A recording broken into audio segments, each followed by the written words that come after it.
తెనుగోళ్ళు ఇచ్చిన శిల్పక పండ్లు తేనె మామిడి పండ్లు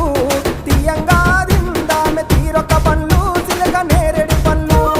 కాపోళ్ళు ఇచ్చిన మక్క కంకులు అవి పాల కంకులు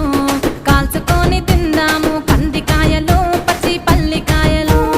గుజారి గుజారి మామిళ్ళ కిందో నల్ల మామిళ్ళ కింద కుసుమరోళ్ళేసిన కుందన బొమ్మ అది కుందన బొమ్మ